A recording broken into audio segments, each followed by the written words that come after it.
ஜெயலலிதா ஆட்சியில் இருக்கும். இதுதான் சிஎம். ஆக்சுவலி ஜெயலலிதா சிஎம் கிடையாது. இது இவ்வளோ பேசுது.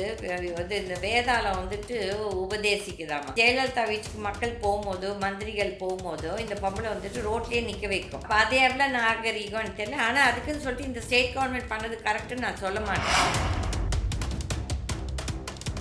சசிகலா ஏதோ பெரிய ப்ரெஸ்ஸை கூப்பிட்டுக்கிட்டு இது உபதேசிச்சுட்டு இருக்குது. இந்த பொம்பளை காலத்தில் இது எவ்வளோ கொள்ளாடிச்சதுன்னு அந்த கடவுளுக்கு தான் தெரியும். அதுக்குன்னு சொல்லிட்டு இந்த திமுக செய்யுது கரெக்டுன்னு நான் சொல்ல மாட்டேன். இவங்க செய்யுது தவறு. ஜெயலலிதா அவங்க செஞ்ச ஸ்கீம்ஸ் எல்லாம் என்னமோ தான் ஏதோ செஞ்ச மாதிரி நாங்கள் செய்தோம் நீ செய்யல. இந்த வேதாளம் இது செஞ்ச ஊழலுக்கு தானே இது உள்ளார போயிட்டு வந்துச்சு. இப்போ இதுக்கு எதுக்கு இந்த மாதிரி ஊழல் பெருசாலிகள் வந்தான்னா நாடு எங்கே உருப்படும்? பேசுகிறாங்களே ஜெயலலிதான்னு சொல்லி ஜெயலலிதா பண்ண நல்ல காரியத்தெல்லாம் இவங்க பேர் எடுத்துக்கணும். இவங்க பண்ண ஊழலால் தான் அந்த அம்மா மாட்டிக்கிட்டு தத்ததும் இவங்களால் தான். இவங்க தான் சாவணும்.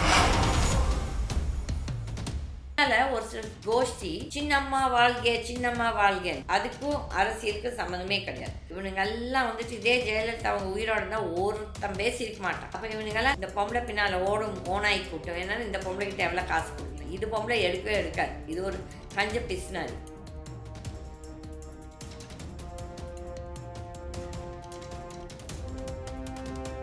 வணக்கம் கீதா டிவி அண்ட் ஸ்வதந்திரா பார்ட்டி நேயர்களுக்கு. நான் நேற்று ஒரு காணொளி பார்த்துட்டு இருந்தேன். இந்த சசிகலா நடராஜன் ஜெயலலிதா கூட இருந்த ஒரு நாட்டை கொள்ளையடித்த ஒரு குற்றவாளி ஒரு சில ப்ரெஸ்ஸை அந்த அம்மா மீட் பண்ணிவிட்டு ப்ரெஸ்ஸோட உரையாடல் பண்ணி கொண்டு இருக்கிறாங்க. ஒரு சில பாயிண்ட்ஸ் கரெக்டாக தான் பேசுகிறாங்க. நான் அதெல்லாம் தப்பு சொல்ல மாட்டேன். ஏன்னா மக்களுக்காக நாட்டுக்காக நல்லது சொன்னால் நான் அதை ஏற்றுப்பேன். ஆனால் அது யார் சொல்லுவது என்று இவங்க நாட்டை கொள்ளையடித்து போட்டு இவங்க அதுக்காக குற்றம் கடை போய் ஜெயில் தண்டனை கடை இது பண்ணியாச்சு.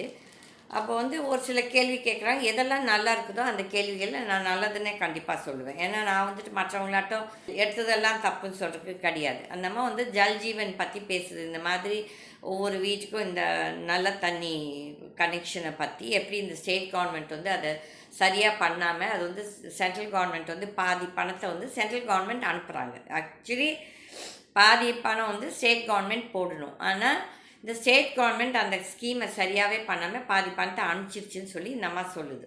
ஓகே, சரி, அது உண்மையாக இருந்தானா அது பாராட்டத்தக்கது. ரெண்டாவது இந்த ஜல்லிக்கட்டை பற்றி பேசுகிறாங்க. ஜல்லிக்கட்டு இப்போ நாட்டுக்கு தேவையா இல்லையான்னு அது எனக்கு தெரியாது. ஏன்னா நான் ஒரு அனிமல் லவர். எனக்கு இந்த மாடுங்களை இந்த எருதுங்களை கொடுமைப்படுத்துறது எனக்கு பிடிக்காது. பட் ஏதோ காலகாலமாக இந்த ஜல்லிக்கட்டு நடந்துட்டு இருக்கிறதால நான் அதை எனக்கு பிடிக்கல பட் ஆனாலும் அங்கே ஏற்பாடுகள் சரியாக செய்யலைன்னு சொல்லிட்டு சசிகலா அந்தம்மா சொல்லுது.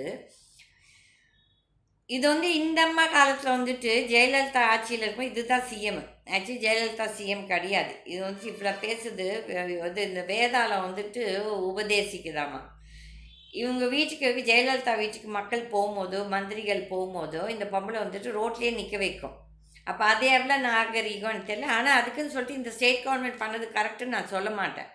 ஸ்டேட் கவர்மெண்ட் இந்த பிள்ளைகளை யார் யாரெல்லாம் அங்கே பங்கு எடுத்துக்கிறாங்களோ அந்த இளைஞர்கள் அவங்களுக்கு டிஷர்ட் கொடுக்குறாங்களாமா. சரி, டிஷர்ட் ப்ளஸ் அவங்களுக்கு சாப்பாடு, அந்த தண்ணி அதெல்லாம் கரெக்டாக எது தேவையோ அதெல்லாமே ஏற்பாடு செய்யணும். ஆனால் அதை செய்யாமல் அதுக்கப்புறம் ஒரு பெரிய இஷ்யூ ஆயிருக்குது. அந்த கலெக்டரை அந்த இவங்க ஃப்ரெண்ட்ஸ் இந்த சிஎம் ஃபேமிலி அவங்க ஃப்ரெண்ட்ஸ் எல்லாம் போனதால் அந்த கலெக்டரை எழுந்துக்க சொன்னான்ட்டு.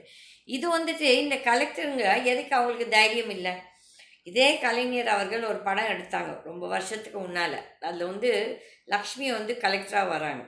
அப்போ அவங்க அந்த கலெக்டர்கிட்ட அந்த மந்திரி தப்பாக நடந்துக்கும் போது அந்த மாதிரி லெஃப்ட் ரைட்டுன்னு கொடுக்குது. அதே மாதிரி ஏன் இன்றைக்கு இருக்கும் இந்த ஐஏஎஸ் ஆஃபீஸர்ஸ்க்கு அந்த தைரியம் கிடையாது, திராணி இல்லை. ஏன்னா அவங்களும் ஊழலில் பங்கு எடுத்துக்கிறாங்க. இதில் ஒரு சில ஐஏஎஸ் ஆஃபீஸர்ஸ் நல்லவங்க, சில ஐபிஎஸ் ஆஃபீஸர்ஸ் நல்லவங்க. பட் 95% ஆஃப் தெம் எல்லாருமே ஊழல் செய்பவர்கள் தான். அதெல்லாம் அவங்களுக்கு திராணி இல்லை திருப்பி பேசுறதுக்கு. இல்லை இந்த சசிகலா சொல்லுது இந்த மாதிரி இவங்களுக்கு ஏற்பாடு பண்ணல, இதை பண்ணல, அதை பண்ணலன்ட்டு. இந்த பொம்பளை காலத்தில் இது எவ்வளோ கொள்ளடிச்சதுன்னு அந்த கடவுளுக்கு தான் தெரியும். அதுக்குன்னு சொல்லிட்டு இந்த திமுக செய்யுது கரெக்டுன்னு நான் சொல்ல மாட்டேன். இவங்க செய்யுது தவறு தான். ஆனால் ஏதோ பெரிய ப்ரெஸ்ஸை கூப்பிட்டுட்டு இது வந்து உபதேசிச்சுட்டு இருக்குது வேதாளம். வேதாளம் வந்துட்டு ஜெயலலிதா அவங்க செஞ்ச ஸ்கீம்ஸ் எல்லாம் என்னமோ தான் ஏதோ செஞ்ச மாதிரி நாங்கள் செய்தோம் நீ செய்யலை. இது வந்துட்டு அந்த அம்மா ஆட்சியில் நல்ல ஸ்கீம்ஸ் எனக்கு நல்லாவே தெரியும். 91 96 வந்து வேர்ல்ட் பேங்க் வந்து நம்ம தமிழ்நாட்டுக்கு இந்த வாட்டர் பம்ப்ஸ் வந்து டொனேட் பண்ணுறதுக்கு வந்தாங்க அவங்க. ஆனால் இந்த ரெண்டுங்கட்டா இந்த அதிமுகவில் இருந்த மந்திரியும் இந்த பொம்பளையும் இருந்திருக்கும் இந்த ஊழலில். இந்த பொம்பளை இவங்க புருஷன் எல்லாமே வந்துட்டு அந்த வேர்ல்ட் பேங்க் ஆஃபீஸர்ஸ் கிட்ட கேட்டுருக்காங்க, நீங்கள் இதுக்கு எங்களுக்கு எவ்வளோ கமிஷன் கொடுக்குறீங்க. அப்போ அந்த ஒரு ஆஃபீஸர் வந்தவர் எனக்கு தெரிஞ்சவர் அவர் சொன்னார், என்ன கீதா நாங்கள் வந்து நாட்டுக்கு நல்லது செய்ய வந்தோன்னா இதுங்க வந்து இந்த ஸ்கீமில் எங்களுக்கு எவ்வளோ கமிஷன் கொடுப்பீங்கன்னு கேட்குறாங்கன்னு சொல்லி. அப்போது இந்த வேதாளம் வந்துட்டு இது செஞ்ச ஊழலுக்கு தானே இது உள்ளார போயிட்டு வந்துச்சு. இப்போ இதுக்கு எதுக்கு என்னமோ பெரிய நாட்டு இது பற்றி பேசுது. ஆனால் இதெல்லாம் ஒரு ஸ்டண்ட்டு. ஏன்னா இவங்க வந்து அரசியலுக்கு நான் நெக்ஸ்ட்டு வரணும்னு சொல்லி இந்த மாதிரி ஊழல் பெருசாலிகள் வந்தான்னா நாடு எங்கே உருப்பட போகுது. அதுக்கப்புறம் இந்த மாதிரி இந்த பிஎம் என்ன பிரதம மந்திரி ஆவாஸ் யோஜனா இந்த வீடு கட்டுறதை பற்றி சொல்லுது. உண்மைதான், ஜெயலலிதா அவங்க வந்து பசுமை திட்டம்னு சொல்லிட்டு அந்த வீடுங்களை கொண்டு வந்தாங்க. 1,20,000 எந்த ஒரு வீடும் கட்ட முடியாது. ஆனால் அப்படி ஸ்டேட் கவர்மெண்ட் அந்த எக்ஸ்ட்ரா பணத்தை போட்டிருந்தாங்கன்னா அது ஒரு நல்ல ஸ்கீம் தான், இல்லைன்னு சொல்லலை. ஆனால் இந்த பொம்பளை எப்படி வந்து இதுக்கெல்லாம் என்னமோ தான் செஞ்ச மாதிரி ஏதோ தன்னோட இது மாதிரி இது பேசுது. வந்து இவ்வளோ பேசும் இந்த சசிகலா அந்த ஜெயலலிதா அவர்களோட இன்கம் டேக்ஸ் இன்னும் மிச்சம் இருக்குது, ஒரு 32 கோடி ப்ளஸ் அந்த ஐஓபி பேங்க்குக்கு அந்த கடன் வாங்கினதுக்கு ஒரு பாக்கி பணம் இருக்குது. 18 கோடியோ ஏதோ 1 லட்சமோ எவ்வளோ எடுத்தது, இப்போ 18 கோடி ஆயிருக்குதுன்னு சொல்லி தீபக் சொன்னான். அப்போ வந்துட்டு இந்த யோகிதம் இல்லை. இப்போ வந்துட்டு 100 கோடி 140 கோடி 200 கோடிக்கு வீடு கட்ட தெரியுது, நகை நட்டு போட தெரியுது. யாரால உனக்கு அந்த வசதி இந்த வாய்ப்பெல்லாம் வந்திருக்குதோ அவங்களோட பேரை கெடுக்கிறதுக்கு உன்னால் முடியுது. இவ்வளோ நீ வேதாளம் நீ இவ்வளோ இது உபதேசிக்கிறியே, ஃபஸ்ட்டு யாரால் உனக்கு இந்த இவ்வளோ செல்வாக்கு வந்ததோ அவங்க பேரை முதல் நிலைநாட்டு.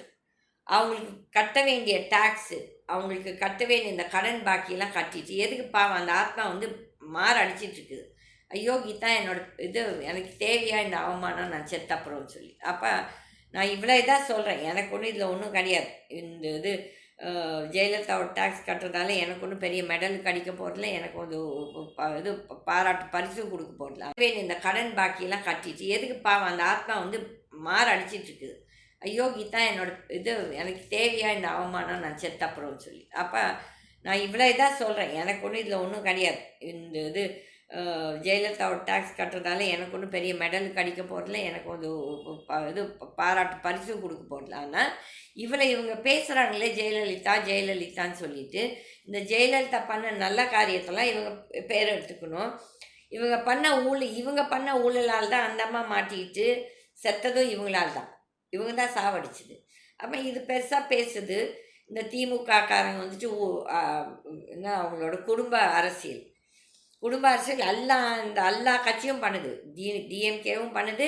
இந்த பொம்பளை இருக்கும்போது இந்த மன்னார்குடி கூட்டம் வந்து குடும்ப அரசியல் பண்ணுச்சு. அதனால இந்த பொம்பளைக்கு இந்த யோகிதம் இல்லை இதை பற்றி பேசுறதுக்கு. யார் எதை பற்றி பேசணும்னு சொல்லிட்டு ஒரு வரம்பு இருக்கிறது. இந்த ரோட்டில் போட்டில் ஓனாயெல்லாம் வந்துட்டு கண்டதெல்லாம் பேசிகிட்டு இருக்குது. இந்த பிரஸ்காரங்களுக்கும் அறிவு இருக்கணும். இந்த பொம்பளை பேசும்போது கேட்கணும், ஏங்க நீங்கள் இதெல்லாம் என்ன யோகியமாக பண்ணீங்கன்னு சொல்லி, நீ உங்களால் தானே ஊழலே நடந்தது, அது எப்படி சொல்லலாம், நாங்கள் பண்ணோம் நல்லதெல்லாம் அவங்க பண்ணாங்களாம்மா, அதுக்கும் அரசியலுக்கும் சம்மந்தமே கிடையாது. அது ஜெயலலிதா வீட்டில் இருந்துச்சு, அவ்வளோதான். ஜெயலலிதா அவங்க வந்து வேலைக்காரின்னு தான் சொன்னாங்க. உன் புருஷனும் நீங்களும் உங்கள் குடும்பமே வெளியே இருந்து அவ்வளோ ஊழலும் பண்ணி போட்டு அதோட கஷ்ட நஷ்டங்கள் எல்லாம் பாவம் அந்த அப்பாவி ஆத்மா ஏற்றுக்கிட்டு போயாச்சு. இப்போவும் கூட அவங்களுக்கு அந்த யோகிதம் இல்லை. நான் 100 தடவை சொல்லியிருப்பேன், ஏங்கடி நீங்கள்லாம் டேக்ஸ் கட்டுங்க, இன்க்ளூடிங் தீபக் எல்லாத்தையுமே தான் சொல்கிறேன். அந்த அம்மாவோட டேக்ஸ் பாக்கியை கட்டுறதுக்கு வக்கில்ல. ஆனால் வந்துட்டு இங்கே பெரிய வந்து அம்மான்னு சொல்லி பேசிகிட்ருக்குது. ஸ்கீம்ஸ் எல்லாம் நல்லா தான் பேசுகிறேன், நல்லா தான் எக்ஸ்பிளைன் பண்ணுறேன். ஏன்னா நீ தான் முதல் மந்திரியாக உட்காந்துட்டு இருந்த, அதை பற்றி நான் வந்து இல்லைன்னு சொல்ல மாட்டேன். ஆனால் அதை பேசுறதுக்கு என்ன யோகிதம் இருக்குது உனக்குன்னு சொல்லிட்டு. அதே மாதிரி இந்த திமுகவில் இருக்கவங்க இப்போ இந்த பொம்பளை பேசுறதுக்குல அரெஸ்ட் பண்ணுவீங்களா? நாங்கள் எதனா வந்துட்டு இது ஜேர்னலிஸ்டோ இல்லாட்டி யூடியூபர்ஸோ இந்த நடக்கும் ஊழலை பற்றி பேசினா எங்களை உடனே நீங்கள் வந்து ஒரு எஃப்ஐஆர் போடுறீங்க. இது நியாயமா? அப்போ அந்த பொம்பளை மேலே எஃப்ஐஆர் போட்டு உள்ளார போட வேண்டியது அந்த திராணி இருக்குதா? கிடையாது. யார் எதை பற்றி பேசணும்னு சொல்லிட்டு ஒரு வரம்பு இருக்குது. இந்த கொள்ளை அடிக்கிறதா வந்துட்டு யோகிதம் பேசுவான், நாட்டை கொள்ளை அடிக்கிறவன். ஏன்னா அவங்க போயிட்டு வந்துட்டு இப்போ வந்துட்டு பெரிய நல்லவங்க மாதிரி மறுபடியும் திருப்பி அந்த அரசியல் வர்றதுக்கு இதெல்லாம் ஒரு ட்ராமா. மக்கள் இவங்க பேசுறது நல்லதை மட்டும் எடுத்துக்கோங்க, நான் அதை வந்து தப்பு சொல்ல மாட்டேன். ஆனால் இந்த பொம்பளைக்கு என்ன யோகிதம் இருக்கிறது? இந்த வேதாளம் வந்து இது உபதேசிக்குதாம்மா, இதை செய்யணும் அதை செய்யணும் சொல்லி தான் பண்ணுறதெல்லாம் தப்பு. ஆனால் இந்த பக்கம் பெரிய உபதேசிக்குமாம்மா. அந்த மாதிரி தான் இந்த சசிகலாவோட ப்ரெஸ் மீட் இருக்குது. ஆனால் அதில் வந்து ஒரு சிலது கேட்டிருக்குது தைரியமாகவே. ஆனால் இது இந்த ஆளும் கட்சிக்கு திராணி இருக்கிறதா? அதுக்கு பதில் கொடுக்கறதுக்கு கிடையாது. ஏன்னா எல்லாருமே சும்மா வெளியே தான் ட்ராமா போடுறது, என்னமோ பெரிய ஒருத்தர் எதிர்க்கிற மாதிரி. ஆனால் உள்ளார எல்லாத்துக்குமே பிஸ்னஸ் டிரான்சாக்ஷன்ஸ் இருக்குது. ஏன்னா இந்த பொம்பளைக்கு டிஸ்டிலரி இருக்குது, அந்த மிடாஸால் ஸ்டேட் கவர்மெண்ட்டில் இது விற்கணும். இந்த டாஸ்மாக்கு வந்து எம்ஜிஆரை பற்றி பேசுது, புகழுது. இந்த மாதிரி எம்ஜிஆர் தான் இந்த டாஸ்மாக் இதை கொண்டு வந்தார், இன்றைக்கி அதால் வந்துட்டு ஸ்டேட் கவர்மெண்ட் சம்பாதிக்குது, எல்லாம் ஃபைன். ஆனால் எவ்வளோ குடும்பங்கள் அழியுது, இந்த குடியால் எவ்வளோ குடும்பங்கள் அழியுது, எவ்வளோ பெண்களோட தாலி, இங்கே தாலி சென்டிமெண்ட் பேசுகிறவங்களுக்கு எவ்வளோ தாலி பறி போகுது, இதை பற்றி யாரும் பேசுறதில்லை, இதை பற்றி யாரும் யோசிக்கிறதில்ல ஃபர்ஸ்ட். ஏன்னா முக்கால்வாசி ஆளும் கட்சி நபர்களுக்கு இந்த டிஸ்டிலரிஸ் அவங்களும் வச்சுருக்காங்க. ஸோ அவங்களுக்கும் இந்த பாவத்தில் ஒரு பங்கு இருக்கிறது. எம்ஜிஆர் பண்ணது எல்லாமே பெருசாக கிரேட்டுன்னு நம்ம சொல்ல முடியாது, ஒரு சிலது தப்பாக தான் பண்ணியிருக்காங்க. ஆனால் அன்றைக்கு மக்களுக்கு தைரியம் இல்லை கேட்கறதுக்கு. அதே மாதிரி சோஷியல் மீடியாவும் அப்போ அவ்வளோ இல்லை, இருந்திருந்தானா மேபி மாதிரி ஆட்கள் பேசியிருப்போம். ஆனால் இப்போ வந்துட்டு நம்மளுக்கு இது ஒரு மீடியாவை நம்ம பேசலாம். ஏன்னா இந்த மெயின் ஸ்ட்ரீம் மீடியா வந்து நம்ம எதனா ஒரு இன்ஃபர்மேஷன் கொடுத்தா அவங்க எடுத்துக்க மாட்டாங்க. அவங்களுக்கு வந்துட்டு பெருசாக ஒரு சினிமா நடிகை இல்லாட்டி இந்த கொள்ளை அடித்த அரசியல்வாதிகள் பேசினா அவங்கெல்லாம் போய் பேட்டி எடுப்பாங்க. அதனால் மக்கள் இந்த பொம்பளை பேசுகிறது வந்துட்டு எல்லாம் ஒரு ட்ராமா. இவங்க வந்துட்டு இவங்களுக்கெல்லாம் ஃபஸ்ட்டு வந்துட்டு இந்த ப்ரெஸ்காரங்க போய் அங்கே போய் பேட்டி எடுக்கிறாங்க பாருங்கள், அவங்களுக்கு முதல்ல. ஏன்னா எல்லாம் அந்த துட்டு தான். அந்த பொம்பளை கவர் போட்டு கொடுக்குறோ இல்லையோ தெரியாது. ஆனால் ஒன்றா நம்பர் கஞ்ச பிசினாரே எனக்கு தெரியும். ஏன்னா அவங்க வீட்டுக்கு போனால் பச்சை தண்ணி கூட கொடுக்காதுங்க அதுங்க, அப்பேற்பட்ட ஆளுங்க. ஏன்னா நான் அதெல்லாம் பார்த்துருக்கேன், தெரிஞ்சு தான் நான் பேசுகிறேன். நம்ம பணத்தை வச்சே நம்மளுக்கு டீயை வாங்கிட்டு வந்து நம்மளுக்கு சர்வ் பண்ணுங்க. அதனால் இந்த ஊழல் பண்ண ஊழல் பெருச்சாளிகளுக்கு யோகிதம் கிடையாது பேசுவதற்கு. ஆனால் அந்த பொம்பளை கேட்ட ஒரு சில 4 கேள்விகள் கரெக்டானதான், இல்லைன்னு நான் சொல்ல மாட்டேன். ஆனால் இந்த ஸ்டேட் கவர்மெண்ட் அதுக்கு பதில் கொடுக்குமானா இல்லை. ஸ்டேட் கவர்மெண்ட்டுக்கு வந்து திராணி கிடையாது. ஏன்னா எல்லாருமே பணம் ஒருத்தருக்கு எக்ஸ்சேஞ்ச் பண்ணிட்டு பிஸ்னஸில் எல்லாருமே பார்ட்னர்ஸ். அதில் மக்கள் நீங்கள் தான் யோசித்து சிந்திச்சு அங்கே பின்னால் ஒரு சில கோஷ்டி சின்னம்மா வாழ்கேன்ட்டு இவனுங்க எல்லாம் வந்துட்டு இதே ஜெயலலிதா அவங்க உயிரோடு இருந்தால் ஒருத்தன் பேசியிருக்க மாட்டான். அப்போ இவனுங்கெல்லாம் இந்த ஓனாய் கூட்டம், இந்த பொம்பளை பின்னால் ஓடும் ஓனாய் கூட்டம். என்னென்னா இந்த பொம்பளைக்கிட்ட எவ்வளோ காசு கொடுக்கல, இது பொம்பளை எடுக்கவே எடுக்காது, இது ஒரு கஞ்ச பிஸ்னாரி. அதுக்கப்புறம் இந்த ஈரோடு இதில் வந்து தேர்தலில் வந்து இடைத்தேர்தலில் அதிமுக கண்டெஸ்ட் பண்ண மாட்டோம், நாங்கள் போட்டியிட மாட்டோம்னு சொன்னது வந்து இந்த அம்மா கமெண்ட் அடிக்குது. அப்போ இந்த அம்மாவுக்கு தைரியம் இருந்தால் அவ்வளோ பேர் அங்கே இருக்கிறாங்களே அந்த அம்மாவை சப்போர்ட் பண்ணிவிட்டு, ஏன் இந்த பொம்பளை காசை போட்டு ஜெயலலிதாக்காக ஓட் போடுங்க சொல்லியிருந்த, எம்ஜிஆருக்காக ஓட் போடுங்க, நாங்கள் வந்துட்டு அதிமுக இல்லாட்டி இரட்டை இல்லையாட்டும் இல்லை நாங்கள் வந்து இண்டிபெண்ட் கேண்டிடேட்டாக அம்மா நினைவாக போடுறோன்னு சொல்லி போட வேண்டியது தானே. அந்த திராணி கிடையாது. எல்லாரும் வந்துட்டு இன்னொரு குதிரை மேலே ஏறி அரசியல் பண்ணணும்னு பேசுவதற்கு. ஆனால் அந்த பொம்பளை கேட்ட ஒரு சில 4 கேள்விகள் கரெக்டானதான், இல்லைன்னு நான் சொல்ல மாட்டேன். ஆனால் இந்த ஸ்டேட் கவர்மெண்ட் அதுக்கு பதில் கொடுக்குமானா இல்லை. ஸ்டேட் கவர்மெண்ட்டுக்கு வந்து திராணி கிடையாது. ஏன்னா எல்லாருமே பணம் ஒருத்தருக்கு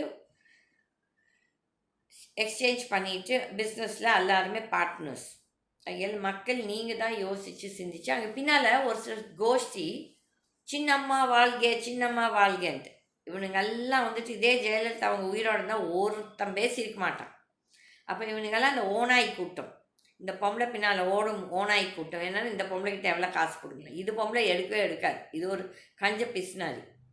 அதுக்கப்புறம் இந்த ஈரோடு இதில் வந்து தேர்தலில் வந்து இடைத்தேர்தலில் அதிமுக கண்டெஸ்ட் பண்ண மாட்டோம், நாங்கள் போட்டியிட மாட்டோம்னு சொன்னது வந்து இந்த அம்மா கமெண்ட் அடிக்குது.